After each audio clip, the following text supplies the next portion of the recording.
Trust your gut, man. Trust your gut. Yep. And clap.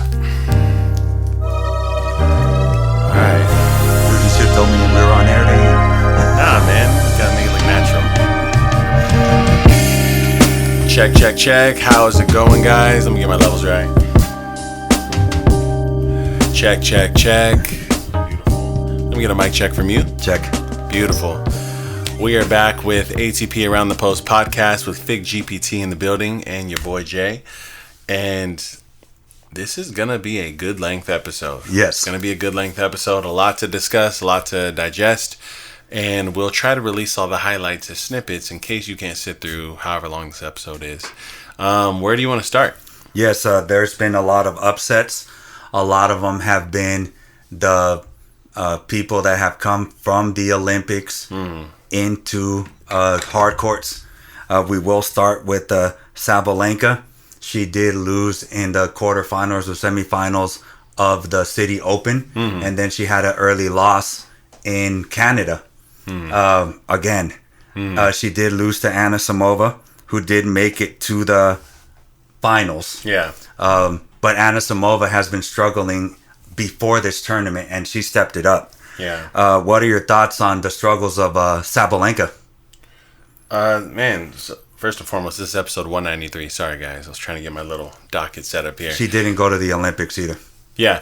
Sabalenka's, once again, a little streaky to me. I would like to know what exactly is going on, because she's showing that she can still play at a high level. She lost to a player who went to the final. She's making it to finals. I'm not worried about her, but I would like to find a little more consistency. But I don't think it's anything to... There's no red flags up. This isn't any waves of concern coming. And, I think we should all really focus on seeing what she does at the U.S. Open. Yeah.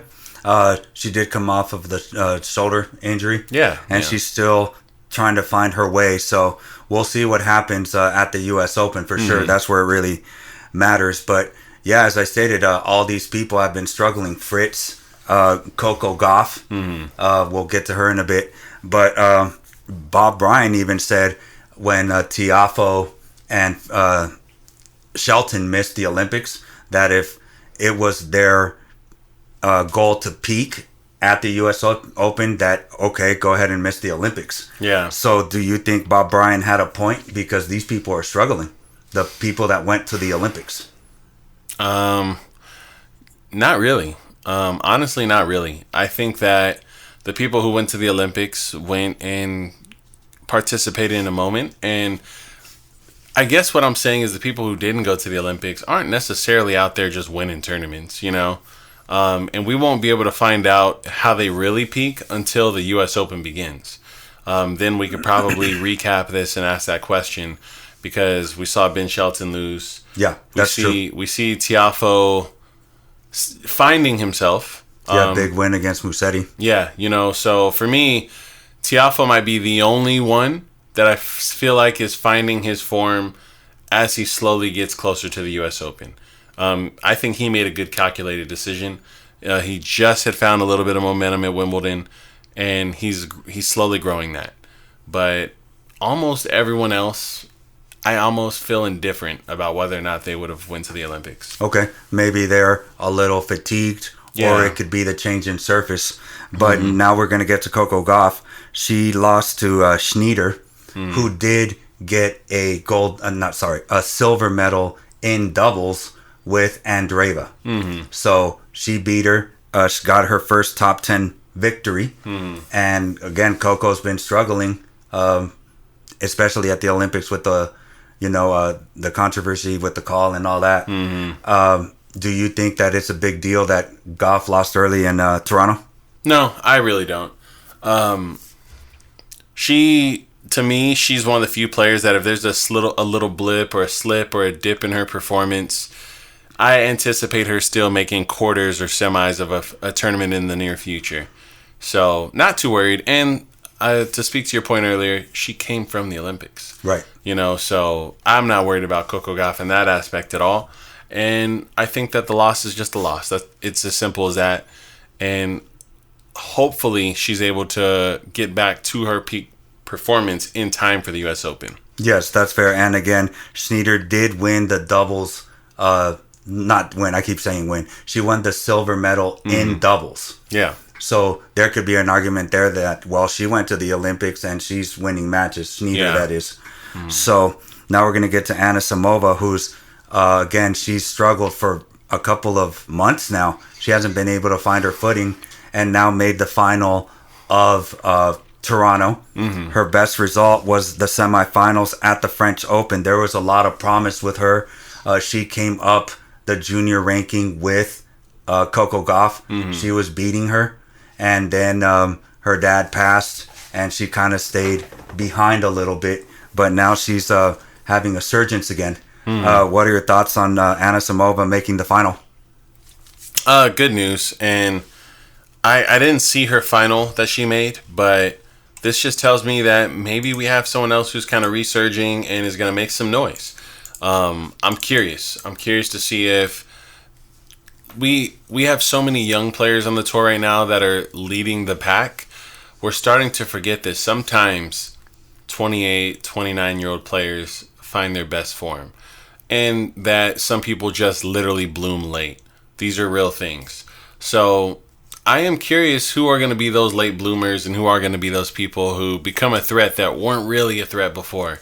Not to say she's old or anything, obviously she's not, but I'm just curious if maybe because she took a few pit stops on her way to being super serious and locked in on tour, if we're going to get more from her than we expected. Yes, she's 21. Yeah. So so much time. So much time. So she had a heck of a run.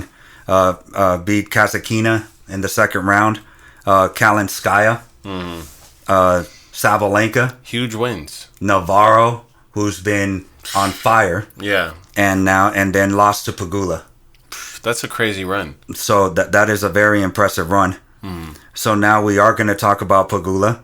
She is the first woman to win back-to-back titles in Toronto since Martina Hingis.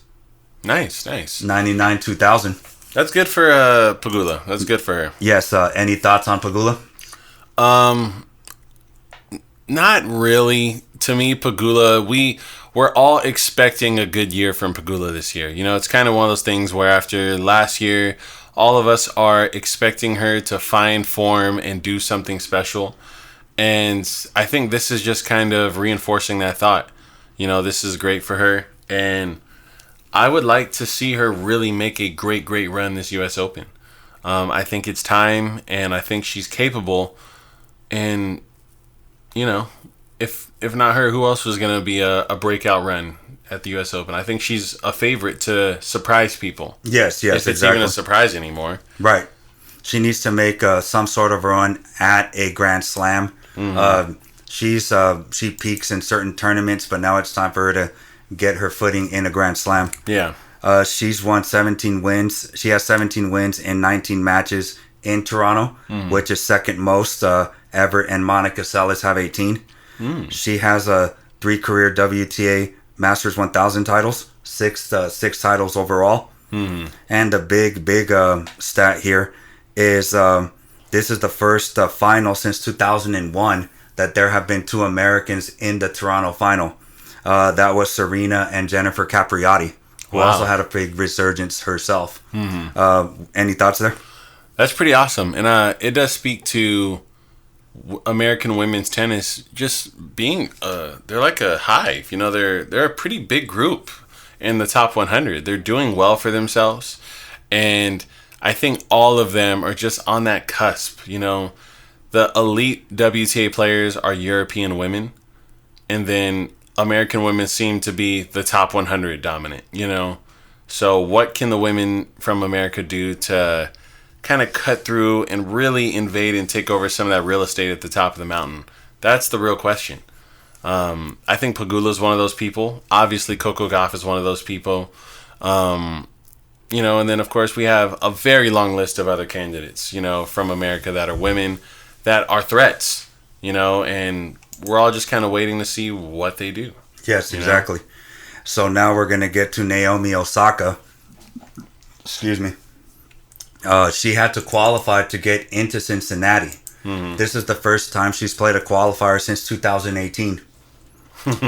So she did win her first round, and then her second round she lost. And then after that, she released a statement, which pretty much said, losses are part of the game.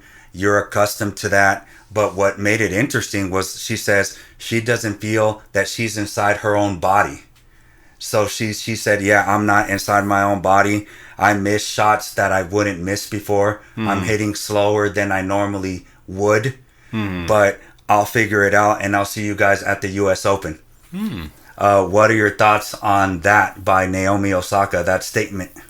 She's really getting back into her body when it comes to press conferences and statements and interviews, because it's a strange statement to say that she feels like she's outside her own body and that she doesn't feel like herself when she's hitting those balls. But I understand where she's coming from as far as she probably feels like she's out there putting the work in. She's training. She wants it. And she's present. But she probably is going, when I used to do this, I got results for it. And for some reason, some of those things just aren't connecting and happening even with the training. And I think that it's an acceptance, which is that sometimes you come out and you're not the player that you are at your best. And what separates the GOATs from everyone else is what do you do in those moments? Yes. There are definitely days where Djokovic comes out and doesn't look so hot, and he finds ways to win. And I mean, they talk, American sports, they all talk statistics, every sport. They'll talk about how Djokovic statistically played terribly in a match and he won, in 3 or maybe in straights. Or they'll say, like, hey, Djokovic was only the better player for 2 tiebreakers. The other guy was the better player for the rest of the tennis match. Naomi Osaka's got to find her version of that, where she can come out when she feels outside her body, or the shots she always makes aren't making it in, and figure out how to win. That's my reaction to it. I'm not sure if that's what she meant because she was very ambiguous. Yes. But I love that she is saying, look, this is what I'm going through, but this is where I'm headed. She seems to have a positive outlook and be optimistic. So I'm looking forward to her at the U.S. Open specifically. Yes, I just think it means, obviously there could be deeper meaning than that. But obviously she pretty much said it, which is she's missing a lot of shots that she normally wouldn't miss. So with enough practice, you can see what she did against Iga at the French Open, where she's not very comfortable on clay. So as long as she keeps practicing, hits those shots, hits her targets, she's going to be fine. So again, excuse me, the wild card for the women have been released. The 3 big ones is former champion Bianca Andreescu. Nice. Former champion Naomi Osaka. And Toronto finalist Amanda Anisimova will also get a wild card into the U.S. Open. Nice. Any thoughts there? I actually really like those picks. I'm a big Andreescu fan. Yeah. I feel like Andreescu has a lot of touch. She's got a lot of grit. And we talk a little bit about the people who go out there and figure out a way to win and fight, even if it's a little ugly, or maybe not every fan is going to be a fan of how you do it. Andreescu is one of those people to me, so I look forward to seeing her out there. And I think all 3 of the players that got wild cards are people who have potential. Yes. So, yeah, I look forward to seeing that. I think those are great picks. Yeah, those are the more known picks. Yeah. So, and now we have a follow-up story to Taylor Townsend. If you saw last week's episode, we talked about the grind. Well, she is continuing that grind. She got, after Cincinnati, her ranking is now up to around 60-ish. But it didn't qualify for Cincinnati, so the 60 ranking didn't take effect. So she talked about what she went through again. So she lost to Navarro in Toronto at 2:30 p.m. Eastern. Then at 9 p.m., 7 hours later, she left Toronto. At 5 a.m. Eastern, she arrived in Cincinnati. And then she said that at first she was thinking about flying, but it was such short notice that it was going to be $1,400 for a plane ticket from Toronto to Cincinnati with layovers. So it's normally an hour and a half flight, but with layovers, it would have been 6.5, 7 hour flight. So she decided to rent a car. So apparently somebody went with her, so she was able to sleep. So she, with the driving, it ended up being half an hour shorter than what it would have been with the layovers. And then she played the next day, and she did qualify. But she said, this is a lot. The grind is real. It can get to me emotionally, and I am working on my mental health. What are your thoughts on that grind? It's outrageous, and we're talking about, I'm not going to say she has star power, but we're talking about a familiar name in the tennis verse, This is not a player that people don't know about. This isn't a player that doesn't perform relatively well. This is a player in the top 70 on the tour, grinding, struggling, and logistically, the tour doesn't really work well for people because in order to grow your ranking, you have to play a lot of tournaments. In order to play a lot of tournaments, you have to get from one place to another place in essentially 24 hours sometimes. And those two places are not geographically anywhere near each other.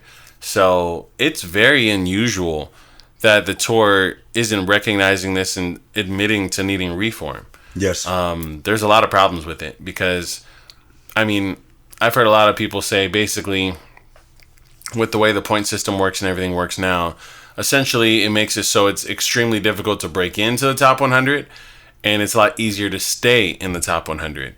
And so now it's almost like it's being gatekept. Right. So there's a lot of problems. And this isn't even talking about pay yet.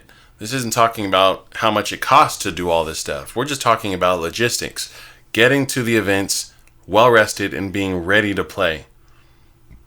And then getting into the actual main draw against a guy who maybe has had a few nights of rest, wasn't grinding it out, and then having to beat him. Right. It just doesn't make a lot of sense. Yeah, when you're ranked, let's say you win a title, and then you're supposed to play the first round the next day, they'll have you play the day after that. Yeah. But that's when you're ranked inside a certain number. When you're outside, you still have to earn your keep. Yeah. And it's hard. Obviously, a lot of players talk about that grind. Most likely, Ash Barty probably stopped because of that. Yeah. She didn't like the travel that way. So it's hard. So I'm glad that she's doing well, and she's definitely going to get into the U.S. Open for sure. Yeah. So now we're going to talk about another one before we get to the ATP. Very scintillating first round match with Navarro and Andreeva. That was the first round match.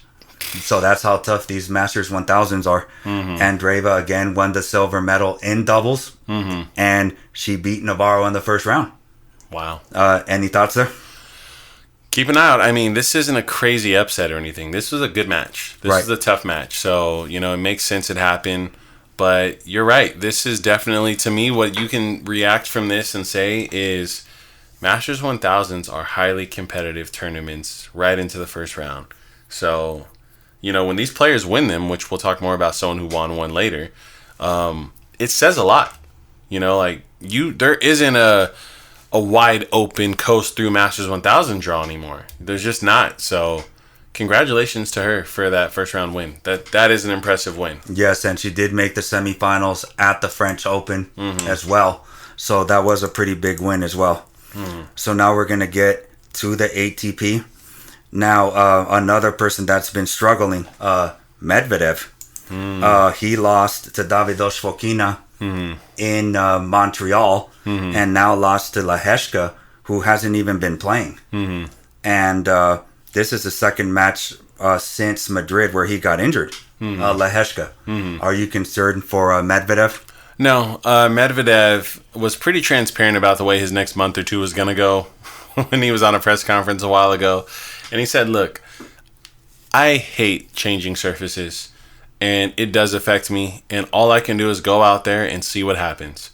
And I think we're just seeing the results of that, Him him trying to perform at Wimbledon, then playing on the clay, then coming to the hard courts, and trying to acclimate mentally and physically and play his best tennis. And Fokina is a great player. Yes. Fokina is very good. So that loss is, to me, very respectable. I think they split sets. I don't remember.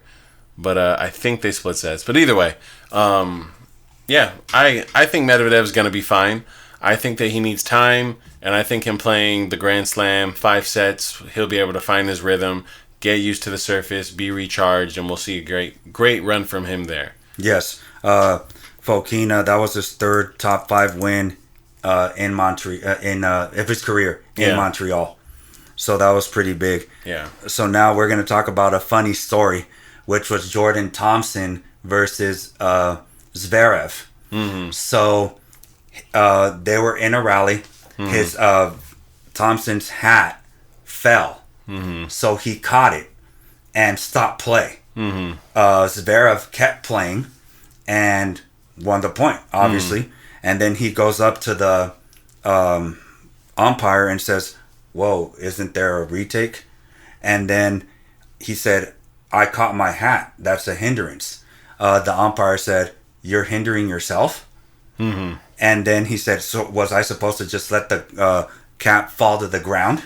Mm-hmm. So that was a very, I don't want to say controversial compared to the other stuff that happened, mm-hmm. but to me it was pretty funny. Yeah, it's a little tabooish, a little gray area there. Right. So what are your thoughts on that play there?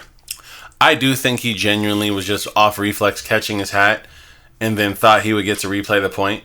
But the umpire is 100% in the right here. If your hat falls off, you got to let it hit the ground and let the umpire restart the point, not you. It can't be you restarting the point because then, add out, I missed my first serve. I got to hit a second serve to Novak Djokovic on the other side. I'm going to get a let. My hat's going to magically fall off on this point, and I'm going to get a first serve. That's the kind of stuff that would happen. So I think that although I really do think in this scenario it would have been nice if they could have replayed the point, it is what it is. You've got to stick to the rules even in these unusual gray areas. So I sided with the umpire here.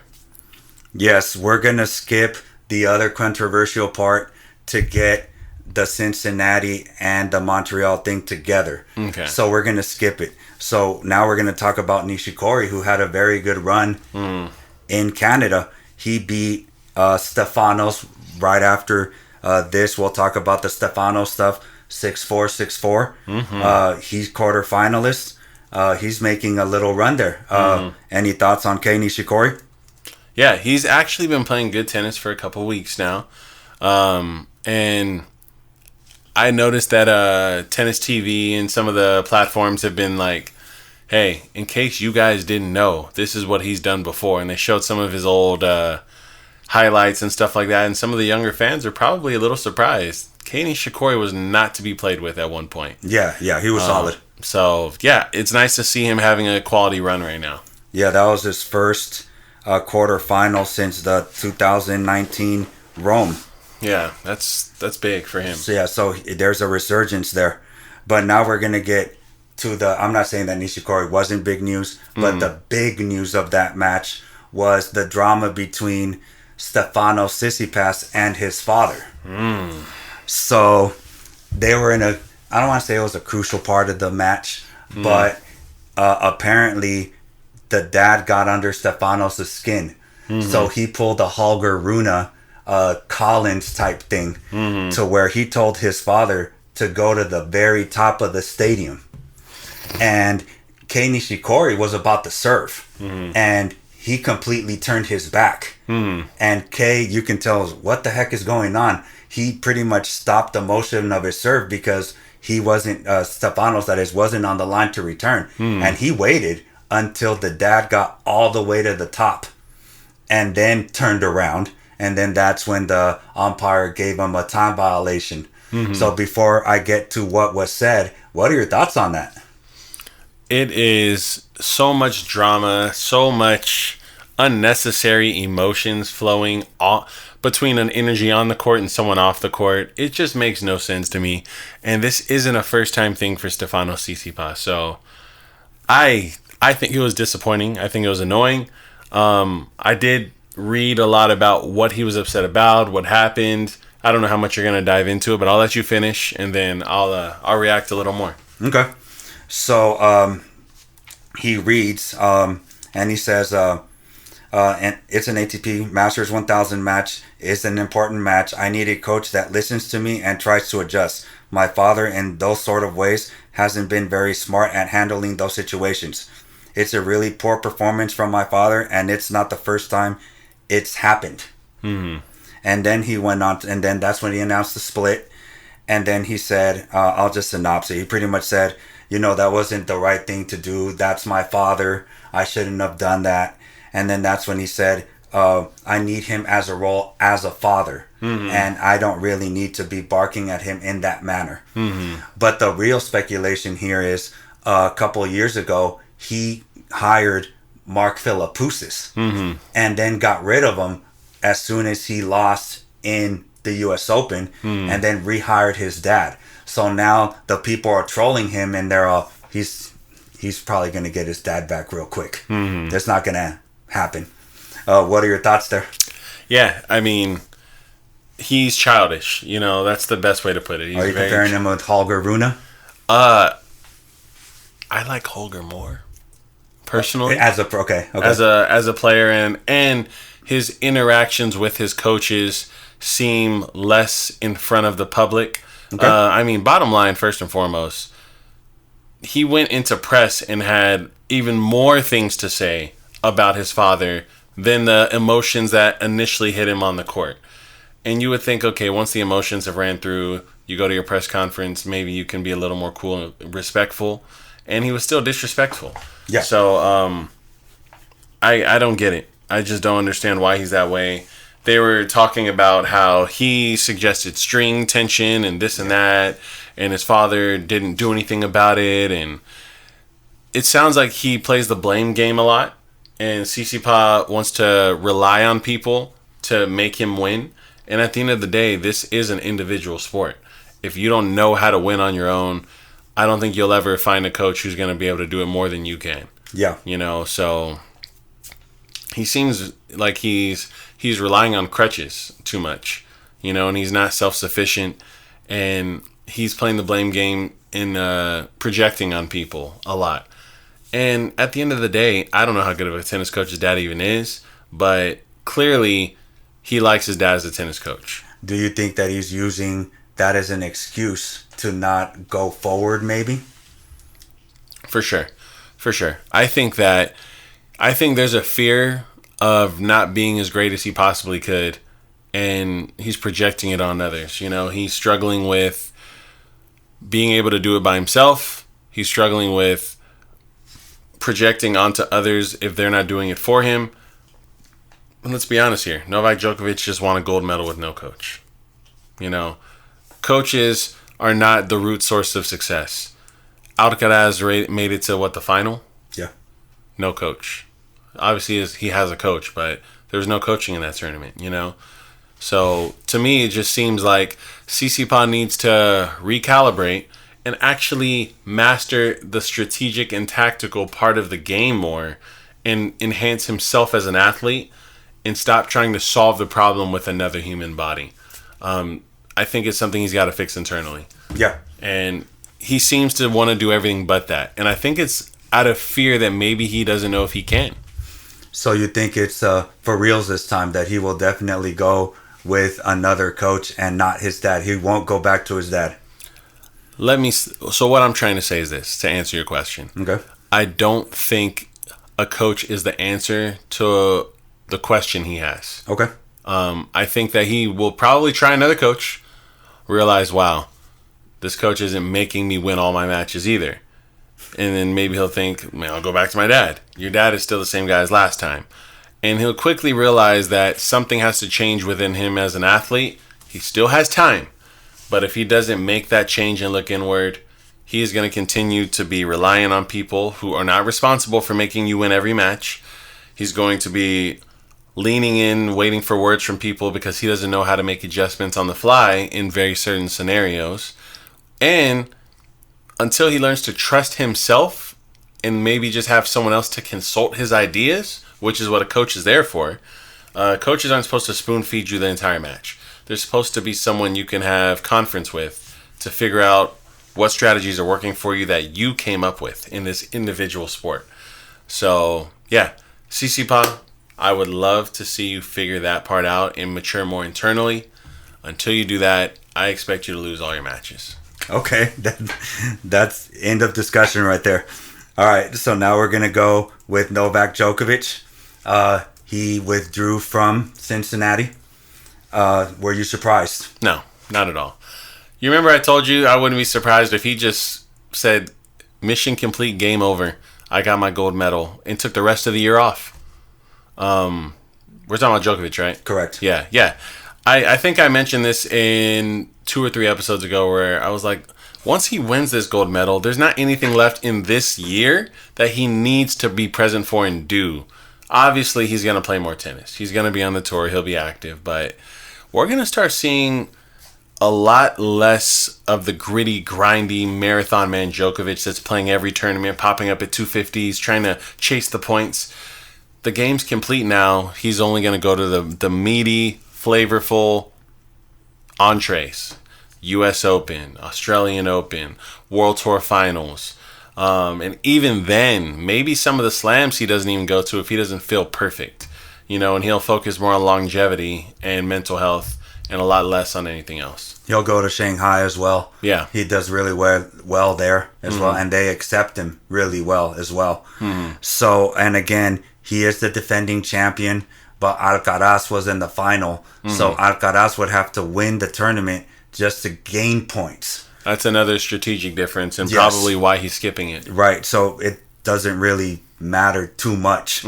And speaking of the number 2 spot, he's about to pass Rafael Nadal for the most weeks in the number 2 spot. Wow. Nadal has 596 weeks at number 2, and as of sometime last week, Djokovic had 595 weeks at number 2.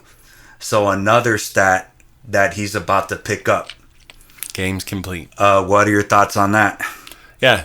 Shout out to Djokovic, who's just collecting all the rings, and just doing everything to make sure that the GOAT debate is literally unrecoverable in the future. And I couldn't imagine trying to chase his stats if I were any of these up and coming guys. The mountain is so tall and high to climb, but we'll see. Yes, there's really not much to accomplish now. I mean, obviously, Nadal had 81 straight wins or something on clay. The 14 straight, not straight, but Roland Garros. Maybe he has not 10 Australian Opens. There's really not much more that he could do there. Yeah. You're looking for very unique, rare, and obscure statistics to name something Djokovic isn't number 1 at this point. Right. So, I mean, it's pretty much done here. So, Agassi names his perfect player. This I thought was a really good one. So, backhand, he said, this is what pretty much paid my bills. So, I'm sticking to me. Okay. I argued for the longest time. Sorry, Djokovic fans. I argued for the longest time that Andre Agassi had the really good backhand and probably one of the best returners, if not the best, especially playing on fast grass, quote unquote. What are your thoughts on Agassi picking himself as the backhand? I like it. I mean, it is an incredible backhand. It's probably, I would go as far as saying a top 3 backhand in history. Yeah. But, it makes sense to pick himself or pick one of the other top 2 guys. And I'm not mad at him picking himself. Again, he's one of the most offensive backhands of all time. Djokovic does get the ball back a lot more, but he takes more risk. So I like that for sure. Yeah. And then obviously this is a funny one. So he said that serve, it's John Isner because of the angle from where the ball is coming from because he's so tall. But mechanically, the way he does it, it's flawless, was Pete Sampras. What are your thoughts on that? Yeah, I mean, I agree with him. I think Pete Sampras had the most pure form. He was doing it with an 85 score in track it. You couldn't read where the ball was going, and his second serve was nuts. 115 average. Yeah, so I think in Agassi, one of the greatest returners in history, faced it. Right. So he knows better than anyone. So, yeah, I'm right there with him on that. I agree. Yeah, he said Pete had the best normal size serve, is what he called it, which I thought was the best non-bot serve. Right, yeah, so that was pretty funny. So now he went to mentality, and he said, by far, Novak Djokovic. Any thoughts on that? The guy who's come from 2 sets down countless times and won in 5. Yeah, the guy who's broken foot all hearts countless times when he was down and found a way to win. I think that is a great choice. Yeah, I agree. And now the forehand, he ended up picking... let me see here, I'm sorry. He ended up picking Federer. Okay. What are your thoughts on that? I love the Federer forehand. I like that as a choice. Federer did a good job of flattening his ball out, taking his ball early, but still having RPMs on his ball and having action on it. So, yeah, I think Federer, his forehand, unless you're going to go the Nadal route and get the torquing, jumping over someone's backhand shot, Federer's is probably the most purebred right-handed forehand I'd pick. So, so top 3, would you put Delpo there? For his forehand? Yeah. The reason I personally am not putting him in my top 3 is Del Potro's forehand on the run is not competitive with Federer's forehand on the run. Okay. Stationary feet planted, I might go as far as saying Del Potro's forehand is superior. Okay. When Del Po's feet are planted and he loads on his forehand, I almost assume the rally's over.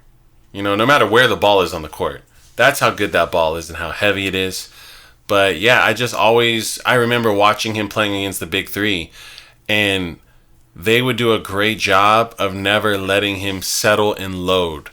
And that's what made the matches so competitive and why you wouldn't see so many forehand winners. Of course, when he first broke out on the tour, he was clobbering them with it. But once they learned and started to strategize against him, you definitely realize the Del Potro forehand, there were strategies to neutralize it. Yes. And then Roddick in his podcast said, I would rather have a Wimbledon, knowing how many times he lost to Federer in the final, over a gold medal. But to each their own. Because Novak's been saying how important it was for him. But he said that might have been important to him, but to me, it definitely would have been a Wimbledon title. What are your thoughts on Roddick's comment? I mean, Roddick... So you got to think of it this way. We're coming from the guy who spent his entire career fighting to just get it one more slam and never got it, after the one he got, of course. Yes. In his opinion, in comparison to a guy who's gotten all the slams, and to him, Grand Slams aren't as hard to obtain as a gold medal. So, yeah, their values are very different. It's just perspective. That's all it is. Right. Both of them value the thing that they're struggling to get more. You know, I'm sure for Roddick, he's probably going, I feel like I have a chance at an Olympic gold medal. I don't feel like I have a chance at a slam. It feels impossible. So, yeah, I think that's the difference. Yeah. If you're in the big 3, Olympic gold probably seems a little more important to you because you're not going to get as many at-bat opportunities as you do with Grand Slams. So, yeah, I sided with Djokovic on that one. Especially with Roddick, how many times Federer just had his number and it was within reach. I can see why Roddick would say that. Yeah, for sure. It's all about perspective. So now we're going to go on to Rublev, who, poor Rublev, lost his mind against Popyrin. I mean, he hit a double fault with the intention of pretty much missing that second serve badly. But he did beat Sinner, and he is the only person this year to beat both Alcaraz and Sinner. What are your thoughts on that? And it's been, you want to talk about a top 10 player who's had an absolute roller coaster of a year? Rublev. He seems to have some of the most significant wins and some of the most embarrassing, unusual losses and tantrums and drama. So I don't even know what to say about what the rest of his year is going to look like.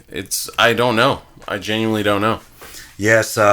Again, he's just up and down. It's hard to just have him mentally strong, but he's getting closer to the top 5 with his results. Yeah. So if he can just mentally get there, he'd be solid as heck. And then we're going to talk about unseeded champion, Popyrin. He beat Mahash, Ben Shelton in the second round, Dimitrov in round 3, Hurkacz in the quarters, Korda in the semis, who's had a heck of a summer, winning the City Open, and then Rublev in the final. Yeah. What are your thoughts on that? The run was, we talked about this earlier, that's why I said we'll talk about it again later. A Masters 1000 win it's no pushover draw. He blew through this draw, and I don't want to say blew through as in it was easy, but he went against absolute warriors. You know, he played against most of the favorites. Dimitrov's a favorite, Korda's a favorite, Hurkacz is a favorite, and obviously Shelton is Shelton. But yeah, his route to this final, the fact that he had to finish it with the final boss Rublev and still did it in straights is pretty mind-blowing. And this is a huge win for Popyrin. It's pretty funny. I think he already lost his match at Cincinnati right after in the first round. But yeah, this is a massive win for him. Congratulations to him. He's 25 years old. And I talked a little bit earlier about guys who are in that age range where they could be a late bloomer. This is one of those people. Popyrin is 6'5". He's a little stringy. He's pretty solid on both wings. And he has an opportunity to really make a lot of noise within the next 4 to 5 years if he can just polish up his game and get a little bit cleaner and better on the court. But yeah, this is a great sign for him. Now, I did read some of the social media comments on Korda, and people are just calling him an inconsistent clown.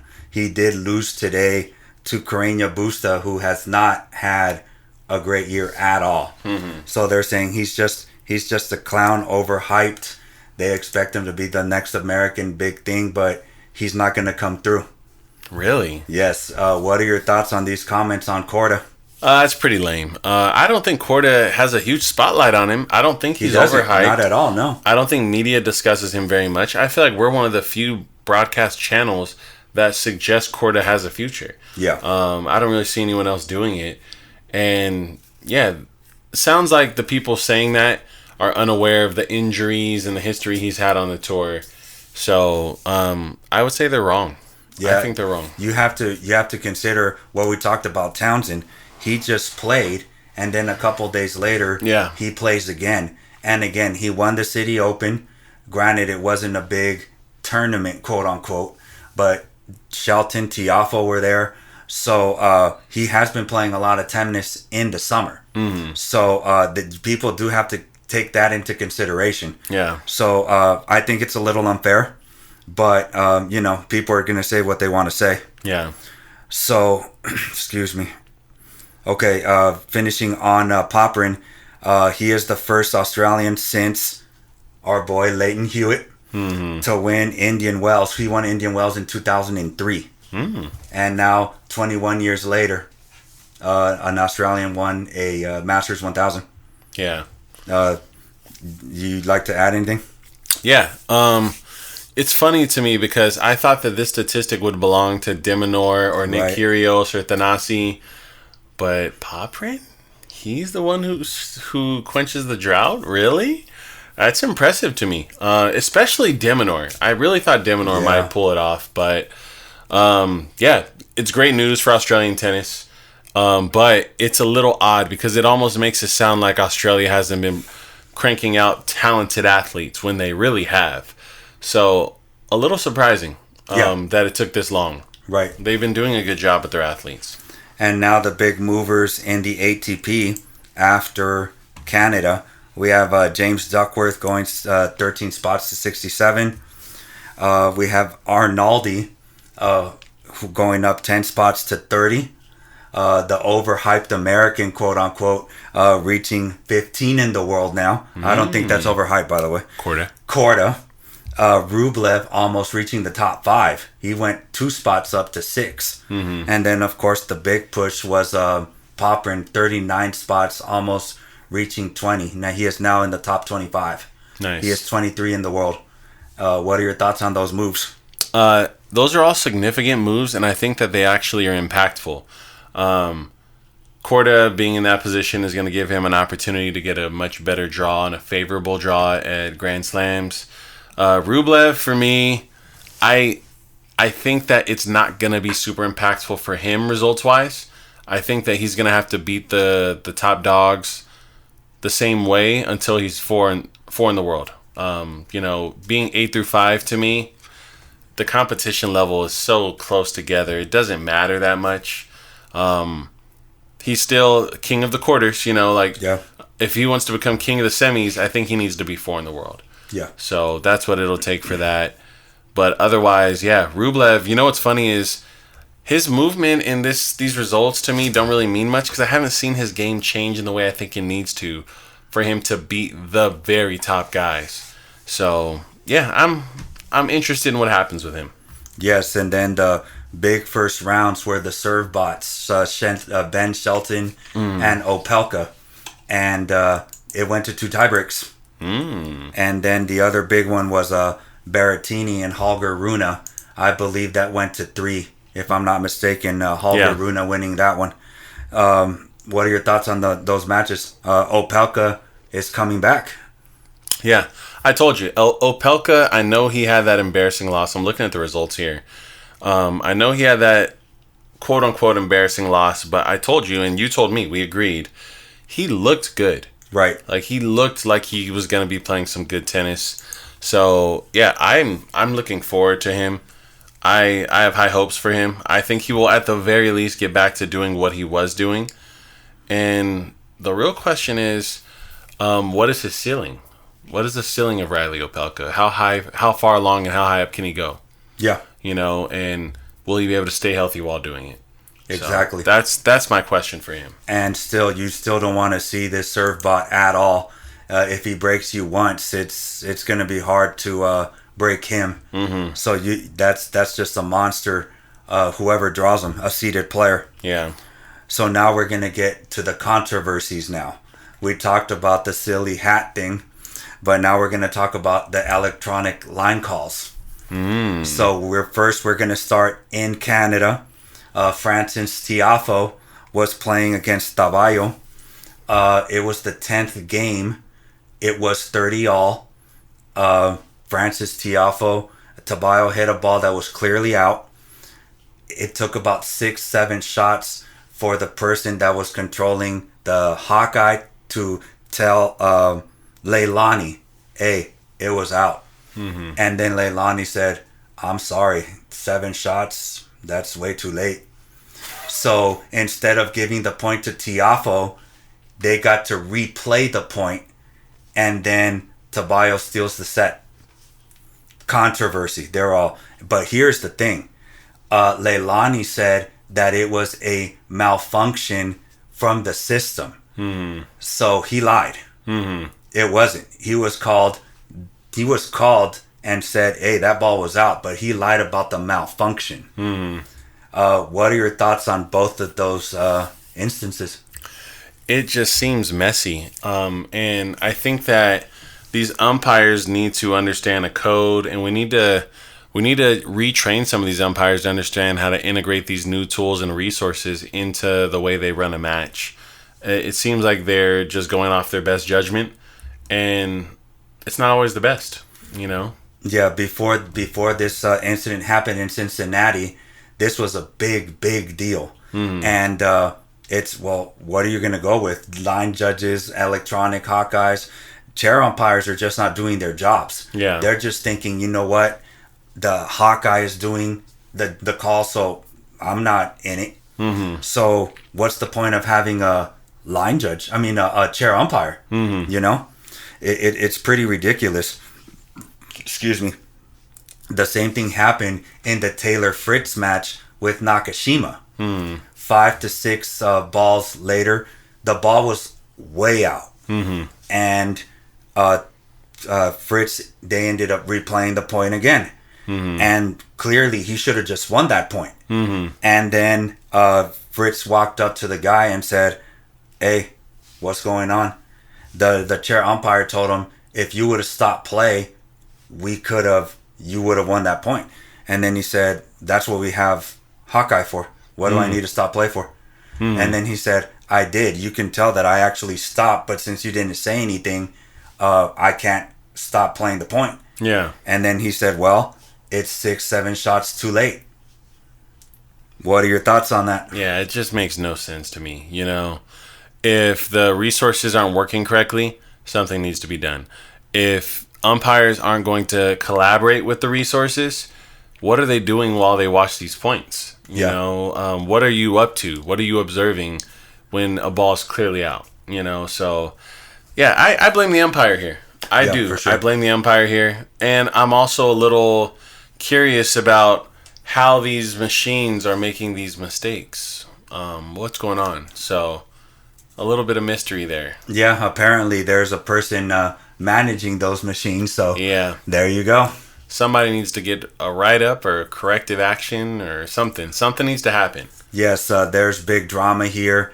Again, chair umpires are really messing up right now. And again, Fritz lost to Nakashima. So you guys can, in Cincinnati, so the listeners can draw their own conclusions as to, is it the fact that he came from clay? What's going on? So a lot of these heavy favorites are losing. Yeah. And now the last topic is going to be the U.S. Open is actually going to do a lot of things. It used to be to where you can't challenge a double bounce. You can't challenge if a ball hits.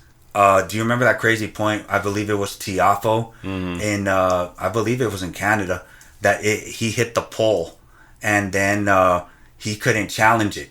I don't know if you remember that or not. I don't remember. But that was a pretty big point right there. You can challenge that now. You can challenge, so the permanent touches can be challenged. So again, you can challenge double bounces, hindrances, line calls now, and the permanent fixtures. What you still cannot is challenge is the code violations, time violations, foot faults. I think, I would hope that you could challenge a foot fault. Yeah, I don't understand why that would be. Serena wouldn't have want to kill line judges if that were the case. Yeah. But to me, it doesn't make sense. Yeah. But what are your thoughts on the U.S. Open bringing these challenges to play now? I like it. I think it's a step in the right direction. And let's start implementing and using all these tools and resources we have. If they're so good, let's get them involved and let's start giving the players more opportunities to figure out the truth in the moment. It doesn't take that long, and we're watching it on the TV from home. They show us the footage, they show us the results, they tell us if it was a good call or a bad call, or if they're in the wrong or the right. Why can't we implement that into the score? Right. You know, so yeah, this is great news. This is long overdue. Yes. It's pretty cool that the U.S. Open are the first to do it. Exactly. I was about to say that. And the fact that you can't challenge a double bounce, there's been a lot, the Federer thing, for example. Yeah. You know, where he was, the ball doesn't bounce that way. Yeah. If it hits this part of the racket. So that could be fixed right away. Yeah. That's an easy one. Why are we wasting our time here? Yeah. So again, I am glad that the U.S. Open is doing that for sure. So is there anything else you'd like to add? Let me check what I got here stored. I might have a little something. I know I had the Tsitsipas stuff. And I had the hat let. You really think I was gonna miss that? No, but I saved them just in case. Fig GPT. And how old is this? Is pretty old. Never. Did we talk about Chapo getting defaulted already? That was 2 weeks ago. Yes. Yeah, I got nothing. All right. In that case, Fig GPT covered everything, and I hope you guys were entertained. Fig GPT. Good job. ATP podcast. It was a great episode. How long does this episode take? Let's take a peek. We're on schedule, 55 minutes. So it's a beautiful episode. We'll see you guys next time.